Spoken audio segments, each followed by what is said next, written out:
Bueno, nos toca el análisis quincenal con Damián Cepeda. Le agradezco muchísimo que esté con nosotros. ¿Cómo estás? Pues cargada noticias como todos los lunes. Sí. Siempre vienes cuando el plato está lleno. La verdad que cuesta trabajo escoger el tema de la semana. Sí, cuesta. Pero a ver, yo creo que cuando el asunto afecta a nuestros bolsillos, es quizá de las cosas que más nos importa. Claro. Hay hechos más graves cuando afecta a nuestra vida. Ahí está siempre el tema de seguridad y economía. Pero me alarmó mucho, Damián, una doble noticia.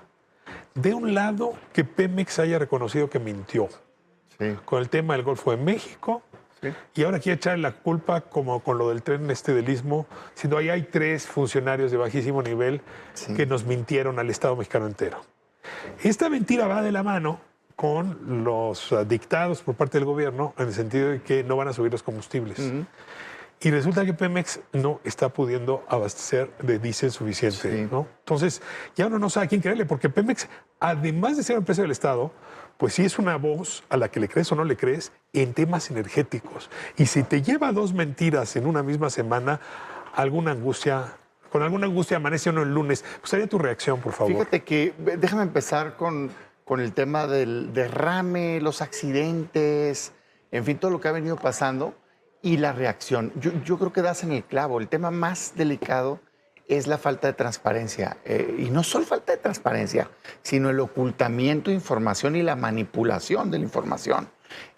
Hemos visto cómo, tanto en Dos Bocas, bueno, luego Deer Park, el derrame, ¿no?, que se da, Pemex sale siempre, o el gobierno, con una postura que resulta inverosímil, pues. No hubo un incendio. Oye, pues estoy viendo las imágenes, ¿cómo que no hubo un incendio? Hay solamente una fuga de vapor y luego estalla, ¿no?, la conquistadora. Y en el derrame, primero uno decía, oye, ¿por qué tanto tiempo pasa sin que la autoridad nos pueda decir con claridad qué está pasando? Y luego empezamos a escuchar, es que fue el gobierno anterior a ellos, ¿no?, de parte de la gobernadora. No, bueno, que ustedes, la oposición, nosotros los medios, traíamos una campaña de desprestigio a Pemex y al gobierno. De repente vemos y aceptan mucho después de haber insistido que no sabían, que si un barco, que si el gobierno del PRI, en fin, se sale y aceptan que fue un ducto. Pero yo viendo la información reportada con los medios, porque es como te enteras, porque ahorita está completamente opaco el gobierno, veo que tan sabían que cerraron la válvula de ese ducto unos días después. A ver, hay barcos que estaban remediando. No fueron 3 individuos en una barquita en operaciones remediales. Hay barcos remediando el asunto. Nos mintieron 2 meses. Exactamente. Bueno, a eso quería llegar. La evidencia nos dice que claro que sabían, y nos mintieron. Y salen hoy con estos funcionarios menores. No puede funcionar así. Ahora, déjame meterme un poquito más en el tema de Pemex. La verdad es que Pemex ha sido un barril sin fondo en estos gobiernos de Morena. Fíjate, cálculos de veras que hechos a la baja nos hablan ya de 1.2 millones de pesos que el gobierno le ha metido para tratar de salvar. Una quinta parte del presupuesto anual de la Federación. Bueno, si quitas deuda, porque tendrías 10 billones en total con todo y la deuda. Pero te voy a decir dónde sí. Los estimados más grandes que le meten los derechos también se pasan de 2 billones. Entonces, en efecto, sería el dato que creo que es el que traía registrado. 2 billones, pues es una quinta parte. Entonces, es tirar el dinero, es incompetencia que incluso ha costado vidas, como los accidentes, y es lo que nos está evitando que podamos tener otro tipo de inversión, por ejemplo, en educación, en salud, que sería la deuda principal que tenemos en estos gobiernos, porque si bien están bien los programas sociales, pues claramente se han abandonado las carencias. Entonces, fíjate cómo el tema Pemex le pega a muchos temas en este país, y es una incompetencia, la verdad de las cosas, y manipulación. Ahora, déjame moverme al tema de los combustibles. A ver, sabemos muy bien, y gobernante que ha perdido de vista esto, ha perdido el gobierno, que si se suben los precios de las gasolinas, el deterioro en la popularidad de los gobiernos en México es inmediato. O sea, sí estamos todavía en la idea de que el precio de la gasolina lo asigna, lo construye el gobierno. O sea que es medianamente cierto. Mixta. Dice el gobierno de Claudia Sheinbaum, les prometo que no va a subir la gasolina.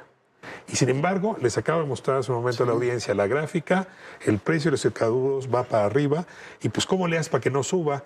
pues sacas dinero del Tesoro Público y financias, ¿no? Y la pregunta es si esto va a aguantar, pues hasta noviembre, que dice Trump que esto va a detenerse, si es que se detiene en noviembre. Bueno, pero ahí estamos pensando en gasolinas. El problema es que buena parte del transporte en este país no se mueve con gasolinas. Los productos que tú y yo comemos, con lo que nos vestimos, los agroalimentarios, se mueven en transportes de carga que usan diésel. Sin duda. Y diera la impresión de que traemos una crisis del diésel, que por lo pronto lo que nos muestra es que no hay abasto. O sea, dice la central ahí en Mazatlán de Pemex, ya, hasta el 21 tengo diésel, después váyanse a otro lado. Increíble. Y ya vemos Tamaulipas, ya vemos Guanajuato. ¿Qué está pasando, Maldice? ¿Qué información tienes? A ver, fíjate que uno de los problemas que tenemos en México es la falta de almacenamiento. Si bien la meta ideal, digamos, pues no ideal, la meta que se supone que se debería tener en el caso de combustibles fuera mínimo 10 días, la verdad de las cosas es que aquí se utiliza más bien los 5 días y no llegamos. O sea, se tienen o salen reportes de 3, 4, dependiendo si es gasolina. ¿Tú traes stock para 5 días cuando deberías tenerlo para 10 días? Digamos, stock, Pemex diría que está bien si logra los 5, ¿no? Una meta más adecuada sería 10, no llegas ni a los 5, andas en 3, en unos 4, en otros. Soy el 20 y está diciendo que mañana se acaba Mazatlán. Sí, en gas 2, por ejemplo, ¿no? Entonces, tienes ese problema. Cualquier movimiento es muy sensible porque no tienes almacenado. Entonces, hoy lo que parece ser es que en distintas zonas, esto claro que no es igual en cualquier punto del país, pero por ejemplo la información que está trascendiendo, ese efecto de Mazatlán, es que ya se tiene el problema ahí. Parece ser que en otros estados del Bajío también. Entonces, traes un problema de almacenamiento. El tema del precio. ¿Por qué traerías el precio de almacenamiento? Porque hay gente que lo no tienes está capacidad guardando. De entrada. No tienes capacidad. ¿No es porque hay alguien capacidad está especulando instalada con el diésel? No han comprado lo adecuado y no tienen capacidad instalada. En gas tampoco. En gas tenemos 2 días. Ese es el principal problema. De hecho, la dependencia energética más grande del país es en gas, no en combustibles, porque combustibles tienes un mercado diversificado en el mundo. O sea, si diésel está mal, comprar. ¿quién sabe qué puede pasar? No, en gas te cierra la llave de Estados Unidos y te mete en una crisis brutal. ¿No? Pero bueno, es otro tema. Me regreso acá. Entonces, traes eso. En estructura de precio, pues claro, si el precio de los hidrocarburos suben, pues tienes que subir forzosamente el precio de la gasolina y del diésel. Pues, ¿qué quieres que haga, no? Si me está costando más el insumo. Claro que pudiera abusar algún expendidor, pues un vendedor, una gasolinera, y entonces claro que tendría facultades el gobierno para entrar. Pero que no se nos olvide que una gran parte del precio que nos cobran cuando nos echan la gasolina o diésel son impuestos. Son impuestos. ¿Qué es lo que el gobierno está haciendo? Bajar los impuestos. IVA, sin duda, como se ha hecho en la historia, le bajas el IEPS. ¿Para qué? Para que tengas un impacto menor. ¿Hasta dónde te da esa medida? Yo creo para terminar? que no, pues es una estructura de precios. O sea, es el precio más IVA, más IEPS, eso pudieras bajar. ¿Qué es lo que creo? Que tiene que haber mucha comunicación, pero real. Porque si el gobierno dice, quiero que lo bajes, pero el vendedor dice, oye, pero es que me está costando más porque el precio internacional está más caro, ¿no? Pues no va a cuadrar. Lo que tiene que haber es comunicación diaria, fina, y en efecto que se pueda tener un precio adecuado con el gobierno aportando la parte del IEPS. Muy bien, muchísimas gracias, muchas gracias por estar acá aquí a 15 días. A tus órdenes. Nos encontramos en la siguiente ocasión.